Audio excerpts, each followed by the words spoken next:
Gente, boa noite para vocês, a paz do Senhor. Página 36, vamos falar um pouco a respeito da transfiguração.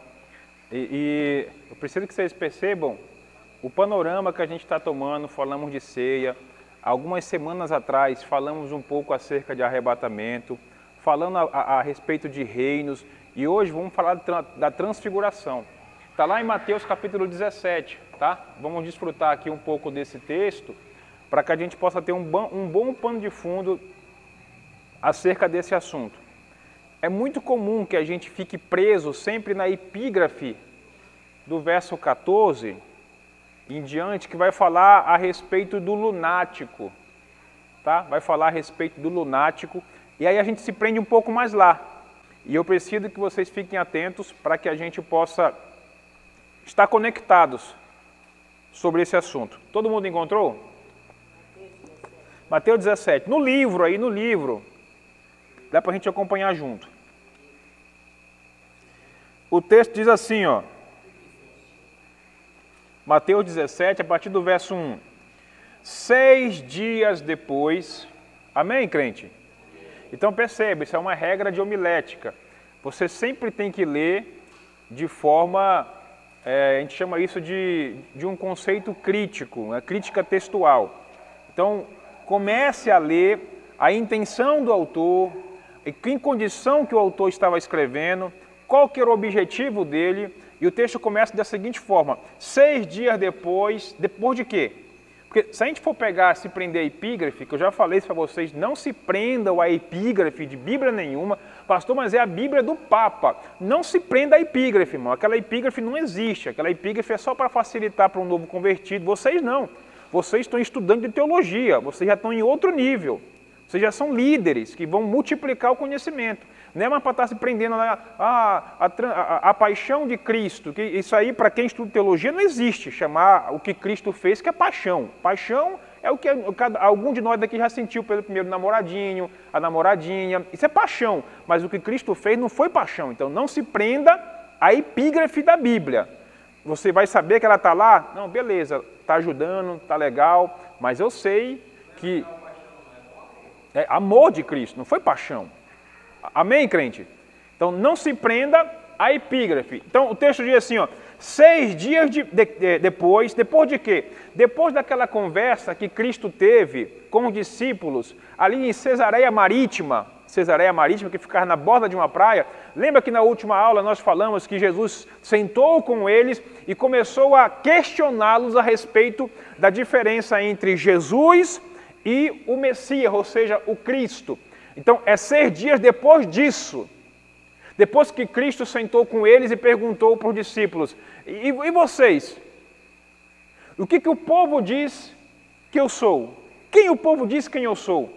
Aí o discípulo, como estava com a mentalidade ainda um pouco restrita, limitada, falou, não, Jesus, tu está bem na fita. Uns dizem que tu é Elias, outros dizem que é João Batista, outros dizem que é um profeta, alguns dizem que é um rabi, é um sábio que fala muito bem, que prega muito bem, mas a gente sabe que o objetivo de Jesus era liberar a revelação acerca deles. Aí Jesus tira agora o pano de fundo que é para terceiros e joga para eles. E vocês? Quem dizes que...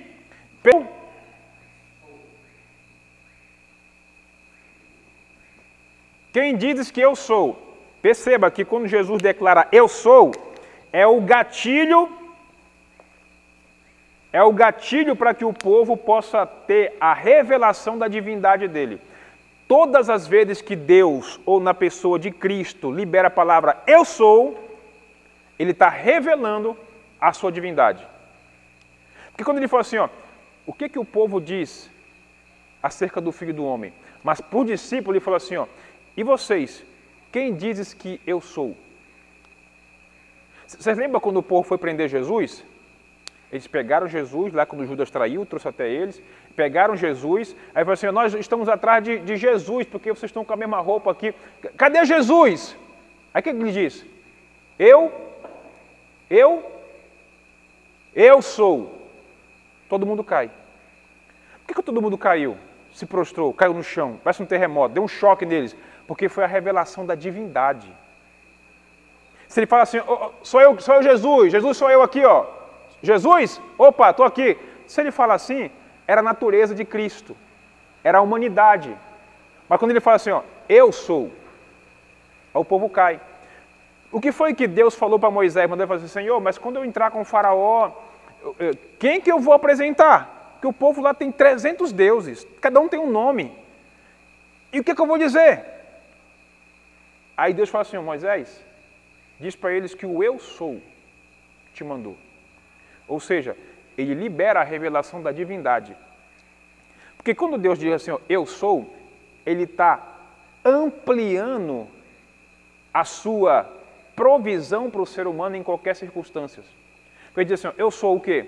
Na doença eu sou o médico, na escassez eu sou o provedor, quando se tiver calor eu sou a nuvem, quando se estiver com sede eu sou a água que sai da rocha, eu sou. Quando se estiver em apuros frente ao mar, eu sou aquele cajado que abre o mar. Eu sou o maná que cai no deserto para prover o alimento para vocês. Eu sou. Ou seja, ele não se limita a uma figura única. Eu sou é a revelação da divindade de Cristo. Vocês estão aí, crente? Então perceba, o texto diz, 6 dias depois de quê? Dessa conversa que Jesus teve com eles. Perceba que isso é uma preparação para esse ambiente de revelação que é a transfiguração. Aí o texto diz, 6 dias depois. Isso aqui aconteceu lá no Monte Tabor. No Monte Tabor, ou Monte da Glória.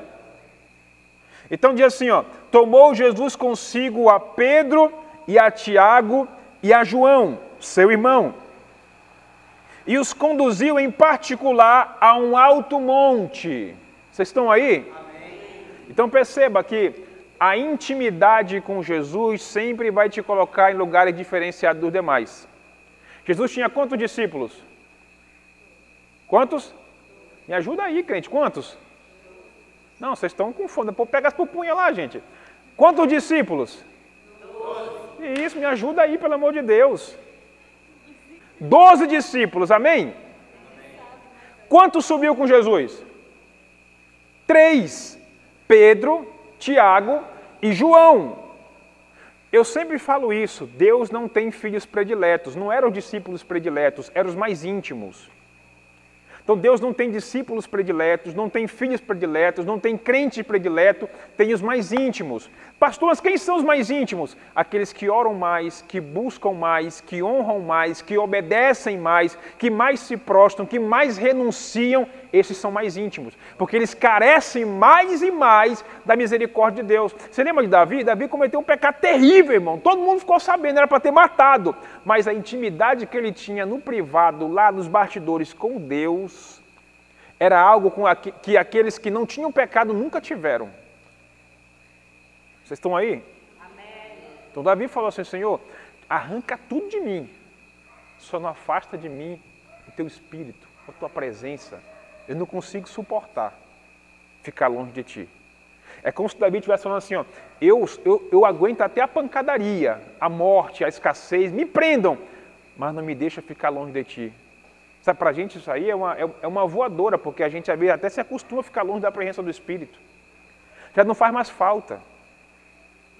Vocês estão aí, gente? Amém. Então perceba, tem pessoas que não faz mais falta vir para o culto. Pastor, mas Deus não está só no culto, na igreja. Lembrando que o culto era o único meio que aquele indivíduo tinha de se relacionar com Deus. Porque tem gente que é assim, que é o culto, a igreja, tem pessoas que é assim, que a igreja é o único momento em que ele tem para se relacionar com Deus. Ele sai 6 da manhã de casa e volta 6 da noite. Toma um café com umas bolachas, merenda, toma um banho, ou ele vai para o Big Brother assistir a novela, malhação, ou vai dormir, ou ele vem para o culto. É o único momento que ele tem de se relacionar com Deus. E tem gente que não sente mais falta disso. Que esse momento já não faz mais falta. Que já se acostumou a estar longe da presença. Amém, crente? Então vamos lá. Então ele conduziu eles em particular a um alto monte. Olha, isso aqui é lindo. Jesus pegou eles, conduziu eles até um monte, um alto monte. É como se ele tivesse comentado assim, Ângela, Lana e Conceição, vocês 3 vêm comigo, o resto ficou assim, e nós aqui? Não, vocês ficam aqui. Vocês ficam. Porque até para orar eu pedi, vocês não conseguem orar por 1 hora. Então perceba, talvez isso seja um gatilho para a gente. Que a gente pega assim, pastor, mas quanto tempo que eu devo orar? Jesus disse para o discípulo assim, vocês não conseguem orar nem 1 hora. Então perceba que na humanidade de Cristo, 1 hora é muito pouco. Você pode orar 5 minutinhos? Pode. 10 minutinhos? Pode. Só que quem ora mais, se relaciona mais. Quem ora mais, mais graça, mais poder, mais autoridade, mais intimidade. Deus vai te levar para lugares altos, para um monte, para te mostrar eventos igual a esse aqui, quando você passar a se relacionar mais. Amém, crente? A leitura da Bíblia, oração. De 24 horas, quanto tempo você tem tirado para investir no reino de Deus? Quanto tempo você tem tirado por dia para se relacionar com Deus? Talvez no dia, o tempo que você for somar, não, fiquei 10 minutos antes do almoço, 5 antes de sair de casa, no banho eu cantei uns 3 minutos, e quando eu vim da igreja para cá na bicicleta, eu vim louvando a Deus, pastor, dá umas meia hora tudo. E dormindo, irmão, quanto tempo você dormiu? Ah, dormi 8 horas pelo menos. Porque ninguém é de ferro, né, pastor? Tem que dormir para descansar o corpo e para descansar o espírito.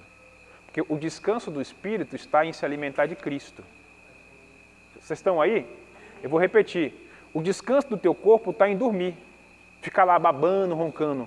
Mas o descanso do espírito está em estar conectado com o Espírito Santo, com Deus.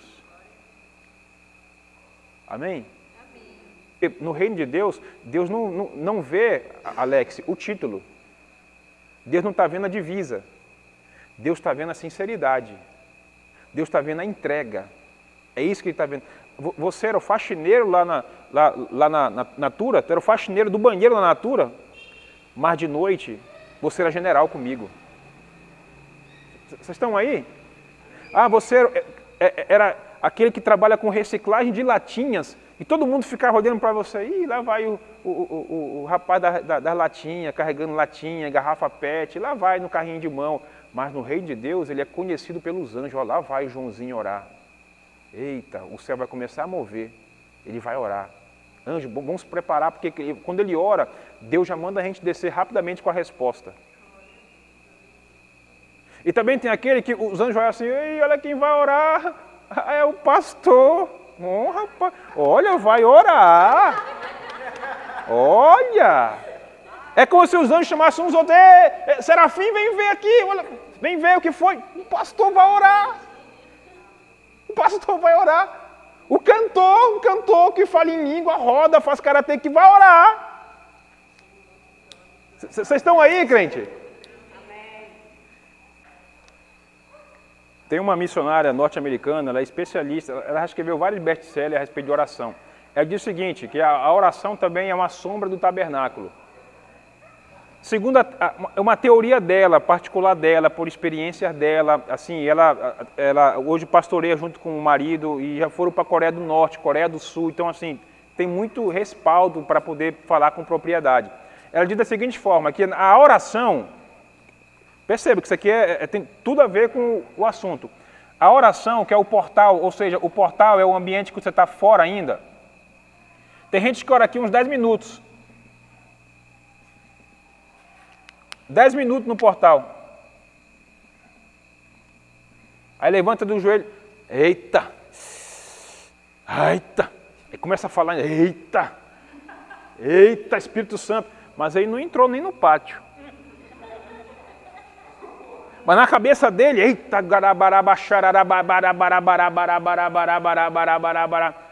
mas no reino de Deus, lá nas regiões celestiais, ele não passou nem do pátio, ele está aqui no portal, ó. Aí ela diz da seguinte forma, que aqui, quando a pessoa vai para 20 minutos, ela está no pátio. 20 minutos está no pátio. Ela diz o seguinte, que no lugar santo, 30 minutos. Ela diz que para o Santíssimo é no mínimo 1 hora.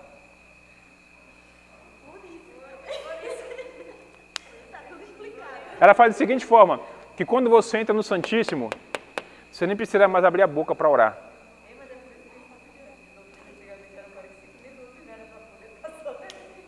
Vocês estão aí? Aí é o seguinte, quando você entrar no Santíssimo orando, você não consegue mais nem falar. Aí você vai começar a ouvir, porque é só no Santíssimo é que você vai ouvir a voz de Deus. Aqui de fora você vai sentir até o cheiro do incenso. Aqui de fora você vai até ouvir os unzidos. Caramba, como é que é espírito? Mas aqui dentro, você vai ver Deus face a face. E o face a face que eu estou falando é você ver Ele tete a tete, mas é desfrutar da presença dentro do teu espírito, a voz de Deus. Eu desafio vocês a experimentar. Tenta, irmão, você não vai morrer não. Santíssimo, santo, pátio, portal. Jesus falou com o discípulo assim, ó, vocês não conseguem ficar pelo menos 1 hora. Escute, Jesus desceu chorando, porque ele foi para o Getsêmani ser prensado pelo prenúncio da morte. E lá no Getsêmani ele sangrou, ele suou com os poros de sangue, chorando. Deus teve que enviar um anjo para consolar Jesus. E lá embaixo, o povo dormindo. Vocês estão aí? Então, ou seja, o propósito da cruz iria acontecer e a igreja estava dormindo. Lá em Atos dos Apóstolos diz que Tiago foi morto porque a igreja não orou. Herodes mandou caçar e matou. Quando pegaram o Pedro, sabe por que o Pedro não morreu? O texto diz que a igreja orou. Aí Pedro não foi morto. Você sabia que tem situações acontecendo na sua casa porque você deixou de orar? Porque você passou a ser o crente 6 horas. Pastor, 6 horas por mim lá. Evelyn, 6 horas por mim. Ei, Alex, tu é um de oração. Lembra de mim lá na oração. Bota meu nome no caderno. Ora por... Irmão, para de graça. Não dá para terceirizar. Falar com Deus. Oração é falar com Ele. Fala com Ele por mim. O povo fez isso, Moisés, fala tu. Você lembra lá no Êxodo? Deus falou assim, Moisés, traz o povo que eu vou fazer deles um sacerdócio real. Eles vão ser modelo para todas as nações. Aí Moisés foi alegre, bora gente, bora, fica aqui no monte. Hoje Deus vai selar com a gente a eleição sacerdotal, universal, vai ser top. Aí Deus começou a falar. Só que como eles não conheciam a voz de Deus, eles viram o monte fumegar. Trovão, trovoada, aquelas nuvens espessas, bem pesadas. O coral olhou assim, você é doido, Moisés, vai tu. Moisés falou assim, gente, bora, Moisés, tu não está entendendo. Quando ele fala, parece que a nossa alma sai, parece que a gente vai morrer. O que é isso? O desconforto por não ter intimidade. Moisés, vai tu, intercede por nós. Fazendo um antropopatismo, imagine Deus sentado lá em cima no monte lá, como se tivesse uma poltrona. Deus assim, eita, meu povo vai subir e hoje eu quero preparar um banquete para eles aqui no monte. Eu vou esperar. Aí, isso aqui é só uma ilustração, irmão. Eu vou esperar. Aí Deus esperando e Moisés vara do monte. Aí Deus vai dizer, ei Moisés, chama eles aí. Não, Senhor, eles não quiseram vir. Porque eles falaram que quando o Senhor fala, o Senhor está trazendo medo para eles. É como se Deus falasse assim, não, Moisés, para de graça. Está brincando. Traz o povo, Moisés. Não, ficou só o Josué. No meio do monte. O povo não quis vir. É como se ele tivesse falado assim, a igreja não quis vir. Não quis vir se relacionar contigo com profundidade. A igreja não quis vir, Senhor. A igreja só quis pegar mesmo o maná, a águazinha que sai da rocha, a nuvenzinha que cobre do sol. O povo se acostumou só com migalha, Senhor. Enquanto o Senhor quer dar para eles o tudo, eles se contentam com nada. A ponto de, no Mar Vermelho, falar assim, Moisés, por que tu tirou nós daqui? Bora voltar para o Egito. Olha a cabeça. Bora voltar para o Egito, Moisés. Lá pelo menos a gente comia cebola podre, pepino, que sobrava e davam para nós. Ó. E Deus falou o seguinte: Moisés, tira o povo daí, que eu vou levar eles para a terra prometida, onde mana leite e mel. Aí o povo falou assim: não, vamos voltar para comer cebola podre. Moisés, vai tu falar com Deus. Aí você vê a vida de Moisés descendo com o decálogo, com os 10 mandamentos. Escute, foi uma vergonha para Deus ter que fazer os 10 mandamentos. Você pensa, não, pastor, 10 mandamentos. Deus nunca planejou fazer mandamento para o povo. Aquilo foi Deus irado, mostrando, esfregando na cara deles que cada mandamento era as quebras de princípio que eles tiveram. Primeiro mandamento, amarás a Deus sobre todas as coisas. Por quê? Porque no jardim não amaram a Deus sobre todas as coisas. Amaram mais os seus próprios desejos. Vamos comer. O outro mandamento, não assassinarás. Por quê? Porque lá fora do jardim o irmão matou o outro. Aí Deus coloca, vai esfregar na cara deles tudo que eles fizeram. Foi uma vergonha para Deus ter que lembrar princípios quebrados. Escute, quando você quebra um princípio, é igual um efeito dominó. Ah, pastor, eu quebrei um princípio, é o efeito dominó. Quando você quebra um, vem quebrando todos os outros. Até que você reconheça, renuncie, confesse e reative o relacionamento com Deus, você vai viver com princípios quebrados. Quebrou um princípio, o princípio te quebra. Vocês estão aí, crente? Pedro, Tiago e João eram pecadores. Mas tinham intimidade. Tem gente que se acha o santarrão da igreja, mas não tem a mesma intimidade que aquele que caiu em pecado mês passado, 2 meses atrás, ou teve uma vida profana largada aí fora, pensando, aquele lá é pecador desgraçado, vai para o inferno, está aqui na igreja só ocupando espaço, mas lá no privado, no oculto, no quarto dele, quando apaga a luz e fica só o barulhinho do ventilador, só Deus sabe o que se passa naquele ambiente. Enquanto nós nos escondemos por trás de paletó, por trás da Bíblia, por trás de uma imagem, de uma figura, da eloquência, dos meus status, do que eu tenho, eu me camuflo disso, enquanto que Deus que sonda tudo por dentro, vê que nós estamos num sepulcro caiado, vestido de crente. Vocês estão aí, crente? Amém. Então perceba que a metanoia de Deus, a transformação da mente, que renova a mente, que é de dentro para fora, não é de fora para dentro. Não tem como eu mudar a minha roupa se aqui dentro está sujo. Não tem como eu mudar o meu linguajar se aqui dentro está sujo. Não tem como eu mudar a minha postura, o jeito de andar. Agora está andando como crente, mas as atitudes é de um ímpio. Tem que renunciar. Para quê, pastor? Para ter relacionamento com Deus. E qual é uma ferramenta boa para isso? Oração. Vocês estão aí?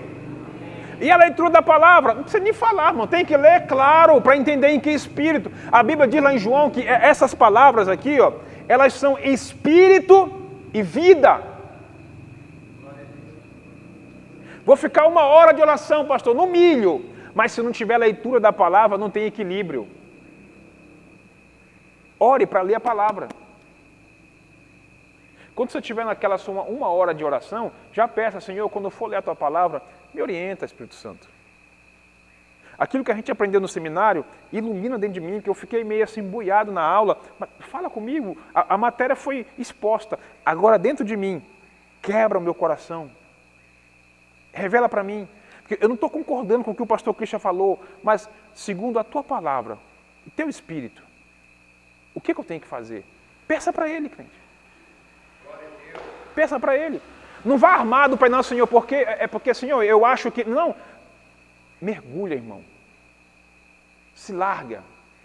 Não vá armado para falar, porque tem gente que vai armado para falar com Deus. Porque a tua palavra diz, Senhor, porque profetizar na minha cabeça, irmão, larga. Rasga as vestes, Senhor. Eu não sei nada, Senhor. O que eu aprendi não é nada. O Senhor é dono da sabedoria. Eu tenho diploma, eu tenho isso, eu tenho anos de igreja, tenho anos de banco de igreja, de púlpito de igreja, mas eu estou na tua face. Fala o que o Senhor quer falar para mim. Vocês estão aí, irmão? Eu vou continuar. E lembrando que eu quero fazer o desafio para vocês.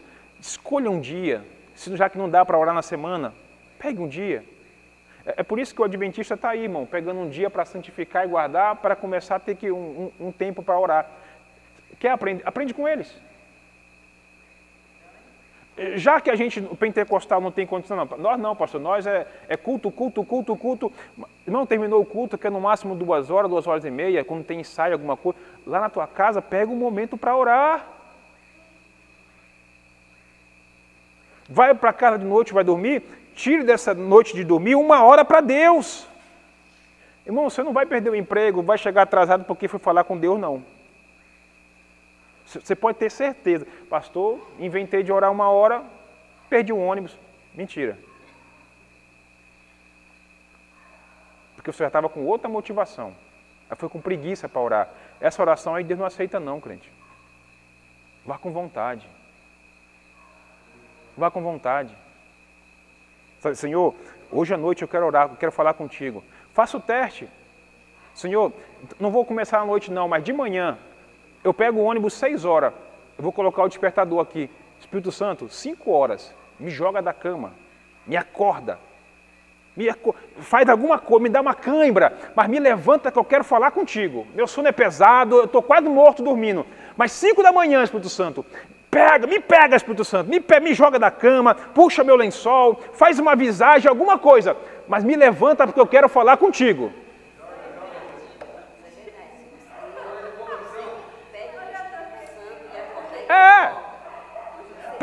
Pede para Deus, irmão, ó, escute. Peça para Deus te mostrar um querubim no cantinho do quarto.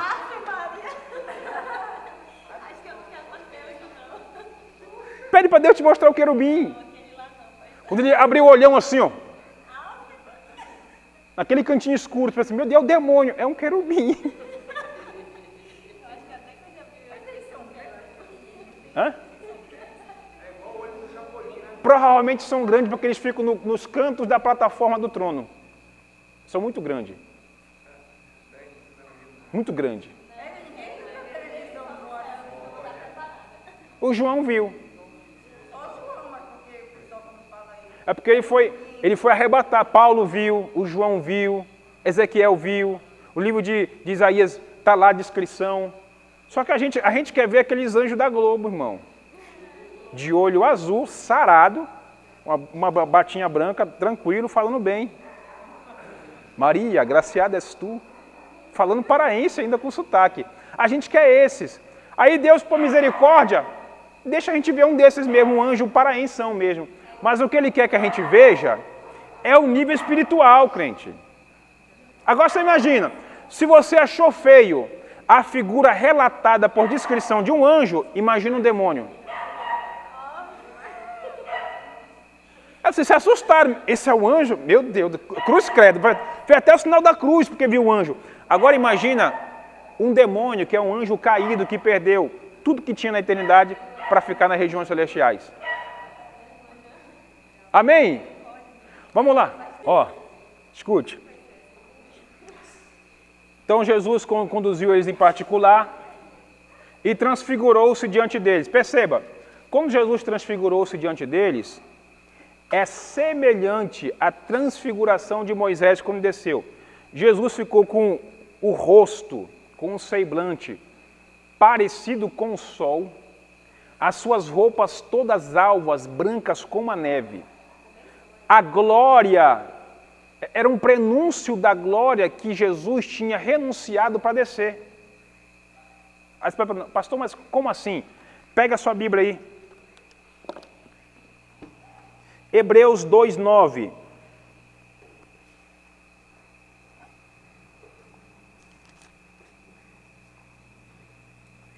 Hebreus 2:9 diz assim, ó, mas Jesus, que foi feito um pouco inferior aos anjos por causa do sofrimento da morte, coroado de glória e de honra, para que pela graça de Deus provasse a morte em favor de todos, ou seja, sem glória aqui, como homem. João capítulo 17, por favor. João capítulo 17. E a vida eterna é esta, que te conheçam, o único Deus verdadeiro e a Jesus Cristo a quem enviaste. Eu te glorifiquei na terra, terminando a obra que me deste para fazer. E agora, olha o verso 5. E agora, glorifica-me, ó Pai, juntamente contigo, a glória que eu tinha contigo antes que houvesse no mundo.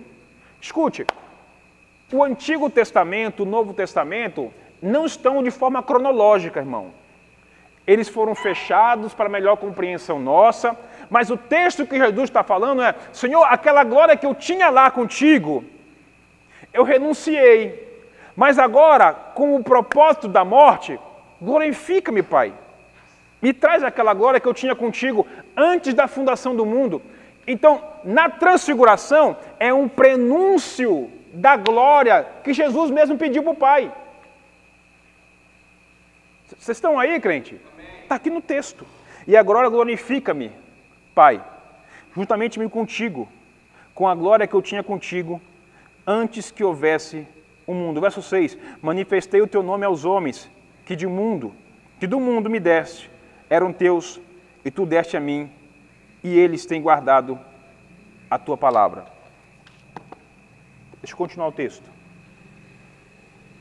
E transfigurou-se diante deles, e o seu rosto resplandeceu como o sol, e as suas vestes tomaram brancas como a luz. E eis que lhe apareceram Moisés e Elias, falando com ele. Aqui, deixa eu ver aqui um exemplo aqui. Vem cá, Alex. Alex e Lana.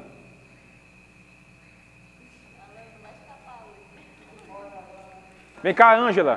Ângela também. Tu vai ser Jesus. Fica bem aqui. Fica bem aqui. Fica aqui no meio. Essa aqui vai ser Moisés. Essa aqui vai ser Elias. Ok? Então, subiram e Jesus transfigurou. Imagina aí o rosto do Alex agora como o sol. Não dava nem para olhar. Ninguém consegue olhar para o sol por muito tempo. A roupa ficou resplandecendo como a luz. E do nada apareceu Moisés e Elias. Moisés e Elias apareceram também de forma transfigurada. Vocês estão aí? Agora, por que Moisés e Elias apareceram no prenúncio da glória de Cristo que Cristo iria entregar para eles? Lembrando que depois de alguns dias ele iria morrer. Está acontecendo aqui um evento que transfigura a glória que ele já teve um tempo. Quando nós formos para o céu, você vai ver Cristo com aquela mesma imagem transfigurada. Porque aquilo lá não é imagem transfigurada de um corpo transformado, mas é um corpo glorificado. Por quê? Ele não pecou. Nós pecamos, tem que transformar. Ele não pecou, é só glorificar. Ele tem um corpo glorificado. Vocês estão aí? Então, nesse cenário aparece... Tu é Moisés ou Elias? Moisés e Elias. Amém? Eu pergunto para os irmãos, o que o Moisés e o Elias estão fazendo aqui?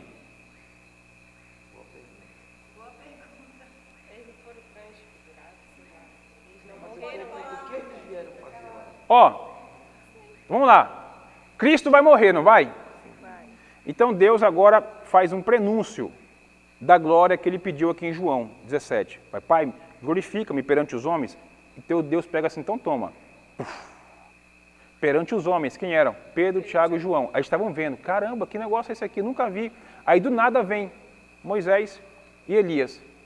Aí o Pedro, como é que o Pedro sabia que era Moisés e Elias? Ele viu Moisés e Elias? Ele falou assim, Jesus, se o senhor quiser, eu preparo uma tenda, uma para o Senhor, uma para Moisés e uma para Elias. O que o senhor diz, hein? Ele conhecia Moisés, ele viu uma foto, uma selfie do Moisés. Podem voltar, gente, por favor. Obrigado. Verdade, é boa pergunta. Vocês estão aí, crente? Então, primeiro, o que Moisés e Elias vieram fazer no momento da transfiguração? Segundo, como é que Pedro teve a revelação? Senhor, olha que coisa linda. Não. O Senhor quer que eu prepare uma tenda para o Senhor, e uma tenda para Moisés, e uma tenda para Elias? Você não vai... Por quê, irmão? Alguém quer chutar? Dá um chute aí por fora? Vamos lá. Escute aí. Então ali está aqueles 3 elementos. Cristo, que é o maioral da transfiguração. O príncipe da paz. O rei da eternidade. Porque dele, por ele, para ele e nele foram feitas todas as coisas. Agora aparece ali Moisés e Elias. Grave isso. A presença de Moisés representa todos aqueles que de Gênesis até Malaquias provaram da morte e estão em Cristo, que estão em Deus. A presença, vou repetir, a presença de Moisés era a formalidade, a confirmação, o testemunho daqueles que morreram e que não conheceram a Cristo, mas que tiveram a sua alma em Cristo por meio da morte. Escute aí, bota lá, Moisés. Cadê meus pincéis? Moisés.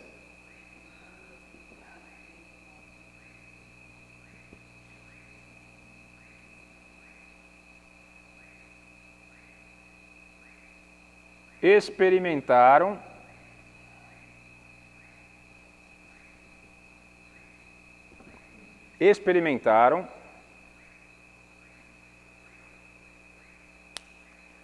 o encontro com Deus por meio da morte.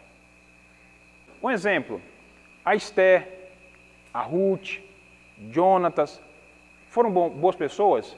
Estavam em Cristo? Estavam em Deus? Cristo era um mistério, não tinha sido revelado. Mas eles tiveram um encontro com Deus por meio da morte? Tiveram, eles foram para o seio de Abraão, quando morreram. Não foram para o lugar de tormento, morreram em Deus.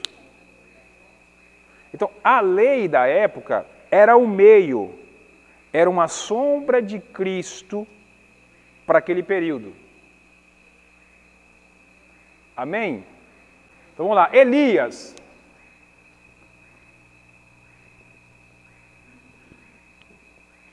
Elias é o testemunho daqueles que experimentarão o encontro com Deus por meio do arrebatamento.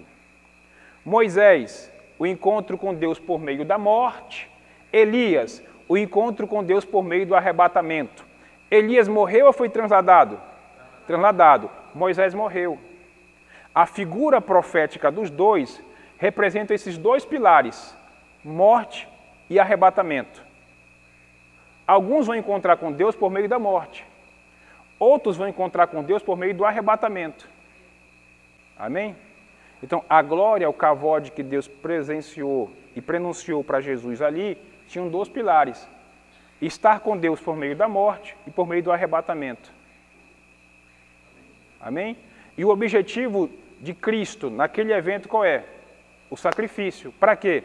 Para que possa chancelar, confirmar o encontro do ser humano, do indivíduo, com Deus por meio da morte ou do arrebatamento. Amém? E como que os discípulos souberam? Como é que Pedro soube que era Moisés e que era Elias? Por meio da revelação. Vocês lembram que lá atrás o Pedro foi o único que teve a revelação do eu sou? Esse capítulo aqui é o capítulo que está sendo precedido pelo verso anterior. Aí assim, Pedro, não foi nem a carne e nem o sangue que te revelou, mas foi o Espírito. Aí Jesus tira eles e sobe. Não foi o Tiago nem o João que foram falar. Foi o Pedro, com o mesmo Espírito da revelação que ele teve em Cristo, falou assim, Senhor, quer que eu prepare uma tenda para ti, uma para Moisés e uma para Elias? Por quê? Porque Pedro tinha revelação. Só quem vai ver as coisas da eternidade de Deus é aquele que tem a revelação. Paulo, quando foi arrebatado, falou assim, ó, tem coisas que eu vi que são inefáveis. Não dá para falar para o homem. Por quê? Porque nós não temos a revelação. Onde é que está a revelação? Ah, está na irmã fulano de tal, que mora lá em Mosqueiro, que revela tudo, CPF, placa de carro, tudo. Não. A revelação está no Espírito. Está na palavra. E a palavra ali era a Bíblia? A palavra era Cristo. Cristo era a palavra. Vocês estão aí? Deixa eu continuar que tem mais coisas. Eis que lhe apareceram Moisés e Elias falando com eles. E o que eles estavam falando era acerca do reino. Tá? E Pedro, tomando a palavra, disse, Jesus, Senhor, bom é estarmos aqui. Se queres, façamos aqui 3 tabernáculos. Um para ti, um para Moisés e um para Elias. E estando ele ainda a falar, eis que uma nuvem luminosa os cobriu. E da nuvem saiu uma voz que dizia: esse é meu filho. Ou esse é meu filho amado, em quem me compraz, ou seja, em quem eu tenho orgulho. Escutai-o. E os discípulos, ouvindo isso, caíram sobre seus rostos. E tiveram grande medo. No original não está medo, está temor. Então não foi um medo de assustado com medo de ir embora. Foi temor. Alguém sabe me dizer que isso não é sinônimo, a diferença entre medo e temor? Se alguém vier aqui entrar com uma arma assim, bora todo mundo parado aí, seus clientes, vamos pegar você, todo mundo com facão e arma, as irmãs vão ficar com medo. Agora, se o Espírito Santo começar a falar, todo mundo ouvir aqui, ó, eu sou. Vocês não vão ter medo, mas vocês vão ficar assim, ó. Meu Deus do céu. Senhor Jesus, amado, eis-me aqui, Senhor, o que o Senhor quer? Isso é temor. Vocês estão aí? Vocês não vão estar com vontade de correr, pelo amor de Deus. Amém, crente? Então, por favor, não tenha medo de Deus. Tenha temor. Temor é reverência. Temor é respeito. Temor é honra. Temor é uma chave de um relacionamento com Deus. É um gatilho para você se relacionar com intensidade com Deus. É o temor. O temor te faz orar. O temor te faz honrar. O temor te faz respeitar.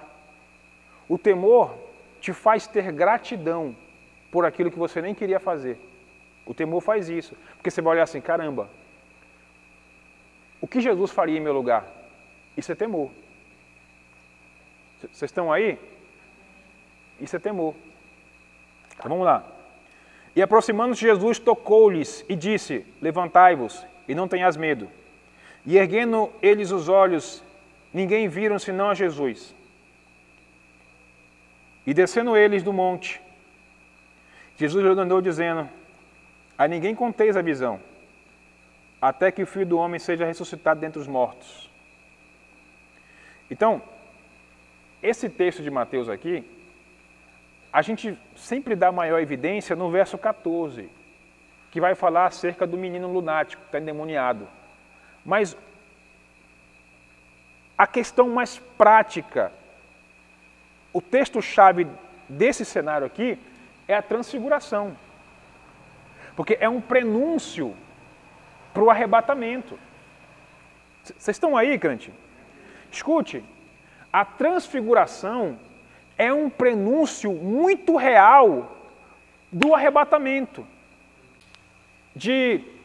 Dos anos 80 até o início do ano 2000, irmão, a pregação-chave dos púlpitos era arrebatamento. Aqui o pastor, o mais antigo, a irmã aqui, o restante do pessoal mais jovem. Arrebatamento, arrebatamento, arrebatamento, arrebatamento, arrebatamento, arrebatamento.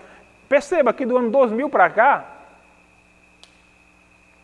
entrou a teologia da prosperidade, em que nós vamos ser vencedores, em que nós vamos ficar ricos.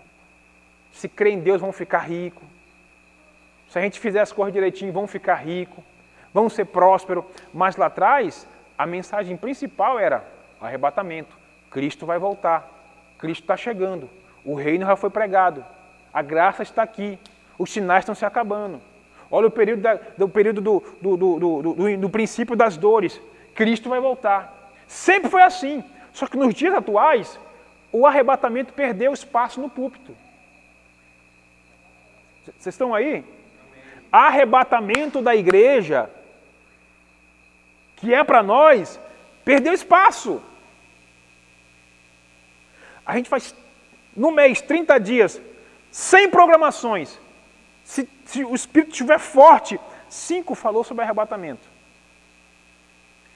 E perceba, de 5, as 95 não são nada perto do arrebatamento. Porque prosperidade, saúde, finanças, amor, relacionamento, sabe, provisão, milagres, isso não é nada perante o cenário do arrebatamento que vai acontecer. Isso não é, pastor, mas minha família não é nada perto do arrebatamento. Pastor, mas meu emprego não é nada. Fica com o teu emprego. Sabe por quê? Porque Jesus pode voltar hoje, Alex. E se nós não estivermos ligados no arrebatamento, algum de nós vai ficar para desligar as luzes depois. Vocês estão aí? Porque se nós não trouxermos a mentalidade acerca do arrebatamento que é real, vai estar rolando o culto, Cristo vai levar a igreja, que é um rapto, puxar com força e violência, alguém vai ficar para desligar as luzes, e vai ficar. Vocês estão aí? Aí você pode pegar, pastor, mas a Bíblia diz que é só quando o evangelho for pregado a toda criatura, porque a gente confunde o texto. O evangelho da graça já está sendo pregado. O outro evangelho do reino vai ser pregado num período milenar. E não vai ser crente que vai pregar o evangelho do reino. Vai ser anjo. O que nós estamos pregando agora é graça. E o reino vai ser pregado num período milenar. A igreja não vai estar aqui mais não. Amém, crente?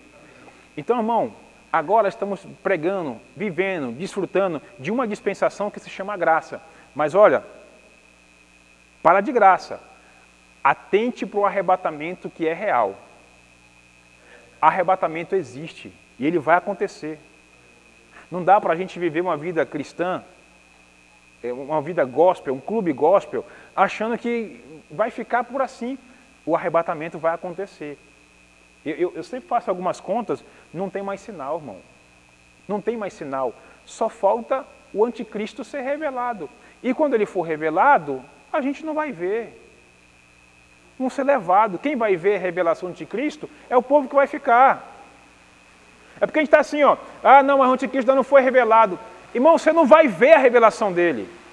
Escute, doenças, fome, pestes, tsunamis, a terceira guerra mundial a ponto de ser explodida. Isso tudo aí já é princípio das dores que já vem há décadas. Não tem mais sinal. A palavra diz que ninguém sabe o dia da vinda, então para mim, irmão, antes da aula ele vai voltar. Se ele não voltar, é o tempo que a gente tem para renunciar, para se arrepender, para se relacionar. Porque se ele voltar, daqui para as 9 horas da noite, algum de nós pode colocar em xeque a nossa partida. Ó, vocês estão me ouvindo aí?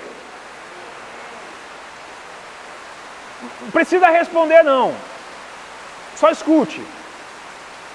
Quantos estão seguros que daqui a 5 minutos Jesus rasgando o céu, esperando sob as nuvens um povo que está vivo, tem certeza que vai subir voando, rasgando as nuvens?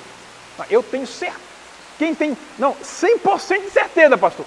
Sabe por quê? Às vezes você fica assim, peraí, deixa eu pensar. É porque tem algo que precisa ser transformado. A misericórdia é tão grande que é o fato de não sermos consumidos, que Ele nos dá tempo. E hoje é um tempo para nós aprender sobre a transfiguração, que é um prenúncio do arrebatamento, ou seja, pela morte e pela vida, transformação, arrebatamento, encontro nos ares. E o texto diz que a trombeta vai tocar, os mortos vão ressuscitar e nós que estivermos vivos vamos ser arrebatados junto com eles. A gente vai se encontrar com os mortos. Se você perdeu alguém da sua família que era crente, arrebatamento, irmão, não é momento de amnésia. Ninguém vai estar com mal de Parkinson lá, que não vai se lembrar de nada. Arrebatamento vai ser um encontro, você vai ver a tua avó, você vai ver o teu pai, você vai ver a tua mãe, você vai ver o teu irmão, você vai ver.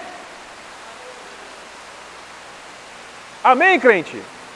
Nós vamos nos encontrar. É um encontro. Um encontrão. Para quê, Alex? Para ir para as bodas do Cordeiro. Escute. Transfiguração, cenário do arrebatamento, ceia do Senhor, Aí você tem que juntar isso aí, isso é evidência de um prenúncio de um evento futuro, que é o arrebatamento.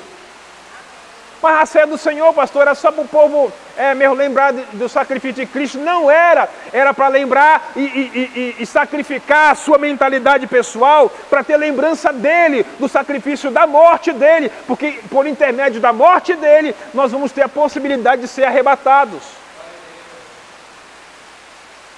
Amém?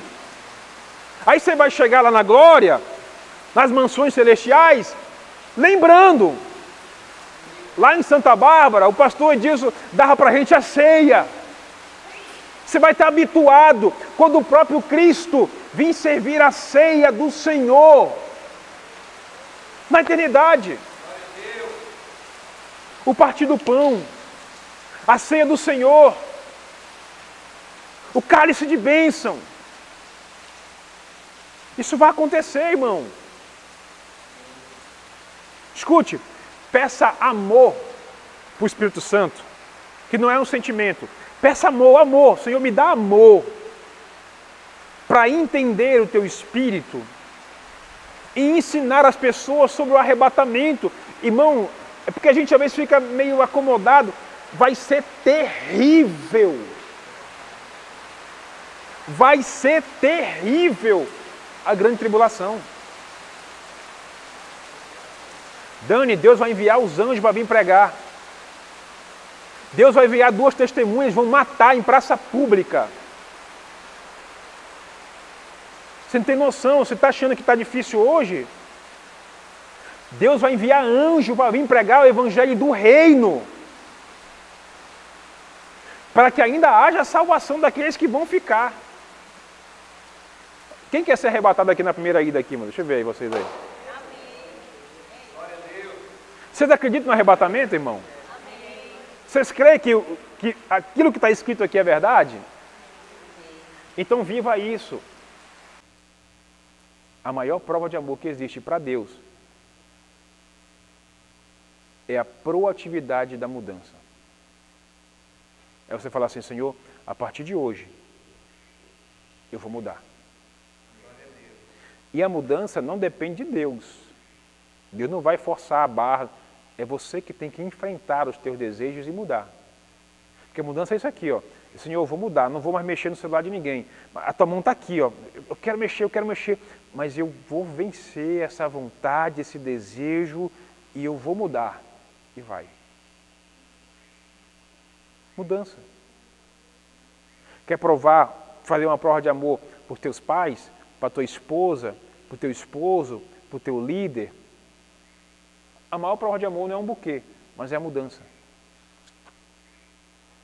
Tem gente que dá oferta, dá buquê de flores, quando morre bota aquelas coroas de flor, mas nunca mudou quando esteve em vida. E a maior prova de amor que a gente pode dar para Deus e para aqueles que nos cercam é a mudança. É por isso que Paulo diz assim, ó, vocês só vão desfrutar da boa, da agradável e perfeita vontade de Deus quando vocês mudarem a mente. Se não mudar a mente, não pode ser arrebatado. Não, pastor, para de graça. Porque quem não muda a mente, não muda comportamento. Então ele continua nativa no pecado. Ele não é só um pecador por natureza, ele está em atividade do pecado. Ele continua prostituindo, continua vendendo o corpo, continua transando antes do casamento, continua fornicando, continua roubando, continua violentando, continua agredindo. Ele continua, por quê? Porque não mudou. Mas está na igreja, mas está com a Bíblia. Mas está frequentando, está dizimando, está ofertando, está cantando, está pregando, mas Deus sabe que a mente não foi mudada, então não pode ser arrebatado, vai ficar. Vocês lembram aí as professoras aí, Dani, Conceição? Ainda existe ainda aquele período na escola que é o da repescagem, lá que a gente chama de dependência? É os crentes reprovados. Vocês estão aí? Lembra, Dani? Os crentes reprovados vão ficar para a dependência. Só que essa dependência não é toda... Dependência gera muitas dependências, que às vezes, aí ó, se não passar para o final do ano, em vez de passar para o próximo ano, vai repetir o ano anterior. É só prejuízo, né? Assim é na vida do crente. Se ele não mudar a mentalidade, o comportamento, preparando-se para o arrebatamento agora, ele não pode ser arrebatado. Condição para o arrebatamento, não é batismo na igreja, não é falar em língua, não é pregar, não é dizimar, não é ofertar, não é nada disso. A condição para o arrebatamento é crer em Cristo e ter uma mudança de transformação de mente. Aí você fala, não, pastor, a Bíblia diz que tem aquele que crê e for batizado. O batismo acontece primeiro dentro. O que é o batismo? Morte, sepultamento e nova vida em Cristo. E o cara que morreu, ele morreu. Não só o corpo, o velho homem traficante morreu. Se Cristo recebeu e foi com sinceridade, ele foi salvo.